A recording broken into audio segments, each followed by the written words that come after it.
తండ్రి అంటే స్కూల్ ఫీజులు కట్టేవాడో పాకెట్ మనీ ఇచ్చేవాడో కాదమ్మా, పిల్లల లైఫ్ల్ని అద్భుతంగా డిజైన్ చేసేవాడు. మేమేమో మీ లైఫ్ల్ని కాంక్రీట్తో కడదామని చూస్తే మీరేమో ఇలాంటి ఒండ్రు మట్టిగాళ్ళని ప్రేమించి మీ జీవితాలు మీరే కూల్చేసుకుంటున్నారు. అందరూ మనుషులే కదా బాబు. ఇప్పుడు 10 రూపాయల నోటు మీద గాంధీ తాతను అవుతానే ఉంటాడు, 2000 నోటు మీద గాంధీ తాతను అవుతానే ఉంటాడు. అలా అని చెప్పి రెండు ఒకటే, దేని వాల్యూ దాంది. తను హ్యాపీగా చూసుకుంటాను. అబ్బా, ఏం చదువుకున్నావేటి? డిగ్రీ పూర్తి చేశానండి.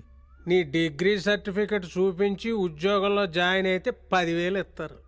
ఖర్చులు కాదు కదా, కరెంటు బిల్లు కూడా సరిపోవు. ఇంకెలా చూసుకుంటావు హ్యాపీగా? అంతేగాని ఎదురింట్లో అమ్మాయి సమంత లాగుందని, పక్కింటోడు కూతురు ఏది తమన్నా లాగుందని,